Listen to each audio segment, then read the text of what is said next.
Hello everyone, welcome back. I am here after reading this comment. ये comment है हमारी एक प्यारी सी फ्रेंड का जिनकी हाल ही में भी शादी हुई है। सो वीडियो स्टार्ट करने से पहले many many congratulations dear. So let's started. First of all आपने जो ध्यान रखना है कि आपके पास 3 फोटोग्राफ्स होने चाहिए, 2 आपके पास आइडेंटिटी प्रूफ्स होने चाहिए। एक तो फ़ोटो आपको अपनी एडमिट कार्ड पे पेस्ट करनी है। एडमिट कार्ड पे लिखा है कि वो एग्जैक्टली सेम होनी चाहिए फ़ोटोग्राफ जो आपने फॉर्म फिल करते हुए अपलोड की थी। बट इन माय केस मेरे पास वो सेम टू सेम फ़ोटोग्राफ नहीं थी। तो मैंने क्या किया था, मैंने अपने रिसेंट ही कोई पासपोर्ट साइज़ फ़ोटोग्राफ वहाँ पे पेस्ट कर दी थी, कोई इश्यू नहीं हुआ। देन सेकंड चीज़ आपने ध्यान रखनी है कि अगर आपके पास वो एग्जैक्टली फ़ोटोग्राफ नहीं है जो आपने फॉर्म फिल करते हुए अपलोड की थी, तो कोई रिसेंट पासपोर्ट साइज फोटोग्राफ आप पेस्ट कर लीजिए। देन वही सेम टू सेम फोटोग्राफ्स आपके पास 2 कॉपीज और होनी चाहिए। मीन्स आपके पास होनी चाहिए 2 आइडेंटिटी प्रूफ्स। मेरे पास था आधार कार्ड और पैन कार्ड। तो आई सजेस्ट यू कि आप आधार कार्ड तो ज़रूर लेके जाएं। इसके अलावा आप पैन कार्ड ले जा सकते हैं, आप अपना ड्राइविंग लाइसेंस भी ले जा सकते हैं। बट इन माई केस मैं अपना आधार कार्ड लेके गई थी और अपना पैन कार्ड लेके गई थी। आप वोटर आईडी कार्ड भी ले जा सकते हैं, पर आधार कार्ड तो मस्ट है, आधार कार्ड आप लेके जाइए। आपने शादी के बाद आपने अपने सर्टिफिकेट्स पे, अपने ओरिजिनल सर्टिफिकेट्स पे अगर आपने अपना नाम चेंज करवाया है, जैसे शादी के बाद सरनेम चेंज हो जाता है ना, तो वैसे अगर आपने ओरिजिनल सर्टिफिकेट्स पर भी आपने अपना नेम चेंज करवाया है तब तो आपको वही लेके जाना पड़ेगा। लेकिन अगर आपने नहीं करवाया है चेंज तो कोई ज़रूरत नहीं है आपको सर्टिफिकेट्स लेके जाने की। तो आपको सिर्फ आधार कार्ड लेके जाना है और आपको अपना कोई और आइडेंटिटी कार्ड लेके जाना है। आधार कार्ड से वो चेक करते हैं आपका नाम, आपके फादर का नाम और आपकी डेट ऑफ बर्थ और आपकी मदर का नाम और आपकी शक्ल। सो अगर आपने अपना नाम चेंज नहीं करवाया है ओरिजिनल सर्टिफिकेट्स में आफ्टर मैरिज तो कोई इशू नहीं है। और उसके बाद फॉर्म फिलिंग में भी अगर आपने उस टाइम शादी से पहले अगर फॉर्म फिल किया होगा और आपने फादर नेम डाला होगा तब भी कोई इशू नहीं है। लेकिन सेफ साइड रहने के लिए अगर कोई ऐसा डॉक्यूमेंट होता है आफ्टर मैरिज जिससे प्रूफ हो सके दैट यू आर मैरिड तो आप ले जा सकते हैं। इतनी मुझे नॉलेज नहीं है कि बाकी अगर बट आई मीन टू से कि अगर आपने फॉर्म फिल करते हुए अपने फादर नेम भरा है तो कोई इशू नहीं है, आधार कार्ड से वो टैली हो जाएगा। तो डरने की बात नहीं है अगर आपने ऑफिशियली चेंज नहीं की है अपनी आइडेंटिटी। सेकेंड चीज़ जब आती है चेकिंग की बारी, ये बॉयज़ एंड गर्ल्स दोनों के लिए मैंडेटरी, नो ऑर्नामेंट्स।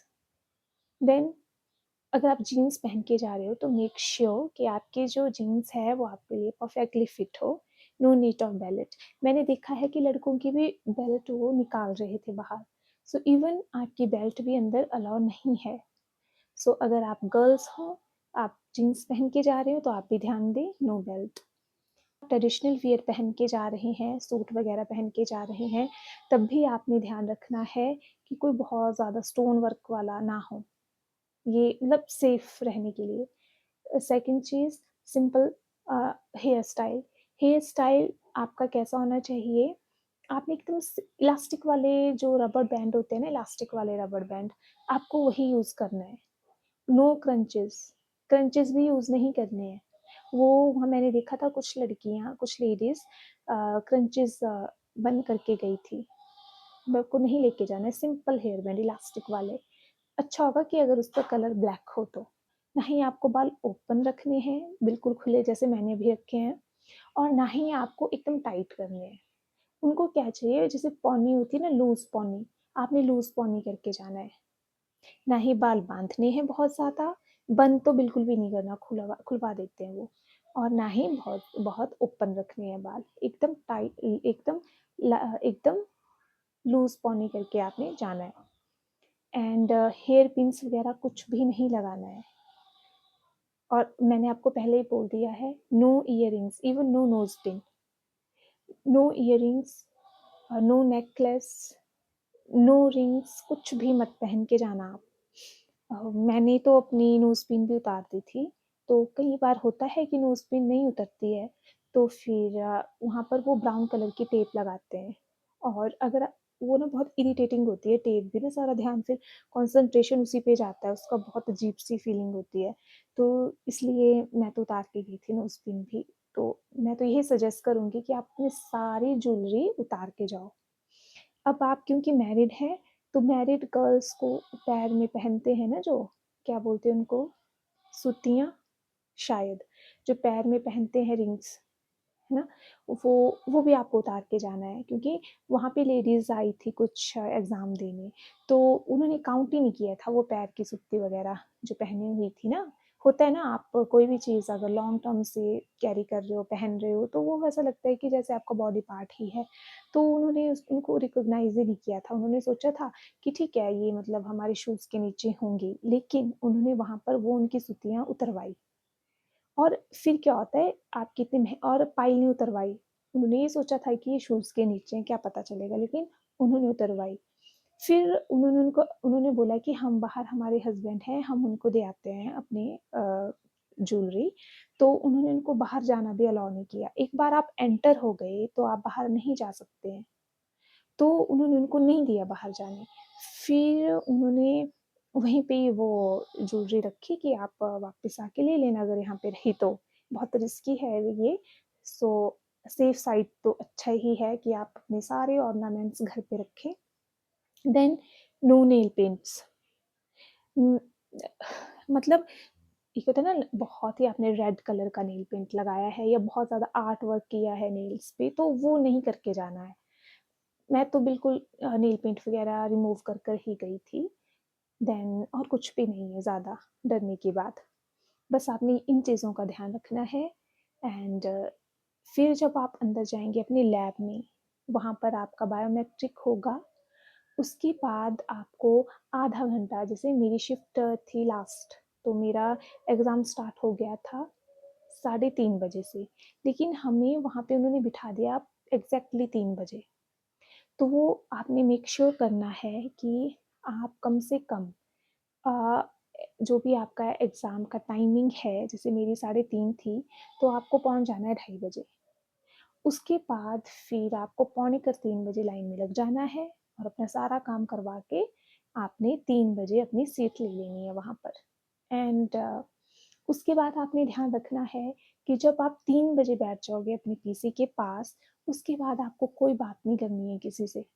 क्योंकि अगर ऐसा होता है ना, बोर हो जाता है इंसान, अब आधे घंटे क्या स्क्रीन स्क्रीन देखता रहे। तो क्या करना, थोड़ा-सा मौन आपको धारण करना पड़ेगा आधा घंटा। अगर आप बात करेंगे तो वो बार-बार अनाउंस करते रहते हैं और पर्सनली भी अनाउंस कर देते हैं कि ये इस सिस्टम पे बातें हो रही हैं, तो नहीं करनी बात। And my pro tips is, आप बहुत ज़्यादा जल्दी भी मत जाओ। क्योंकि ठीक है, आधा घंटा तो सबको ही बैठना पड़ेगा। बट अगर आपको 1 ही घंटा बैठना पड़े वहाँ पीसी के सामने, तब तो फिर आप बोर हो जाओगे, डल हो जाएगा माइंड वहाँ पे ना एकदम से। तो बहुत ज़्यादा जल्दी भी मत जाओ और बहुत ज़्यादा लेट भी मत जाओ। इतना बैलेंस रखो कि 15 कर मिनट काफ़ी हैं। जैसे 3 बजे से अगर स्टार्ट हो रहा है ना, तो आप अपने पीसी के पास 10 कर मिनट पहले पहुँच जाओ, इट्स इनफ। इससे ज़्यादा मुझे नहीं लगता अब जल्दी जाने की ज़रूरत है।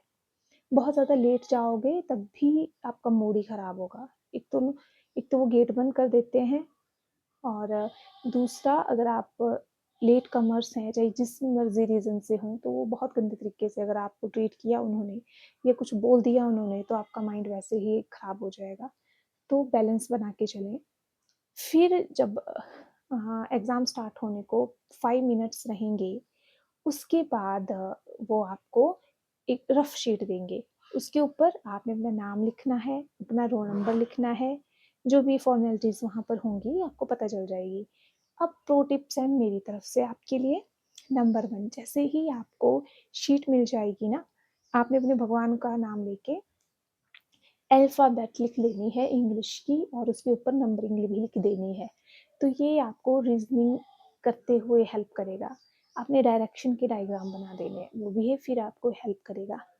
एंड जो भी आपको की पॉइंट्स याद आ रहे हैं रिवीजन से रिलेटेड अपने, वो भी आपने एक लाइन लगा के उस साइड लिख लेना है। ये बहुत हेल्प करेगा आपको एग्ज़ाम के टाइम, क्योंकि ज़्यादा परेशान होने की ज़रूरत नहीं है। एंड मेक श्योर कि एक क्वेश्चन को 1 मिनट से ज़्यादा टाइम नहीं देना, क्योंकि अगर आप 1 मिनट से ज़्यादा टाइम दोगे तो टाइम वेस्ट ही होगा वो, और बहुत क्वेश्चंस होंगे करने के लिए, टाइम होगा सिर्फ 120।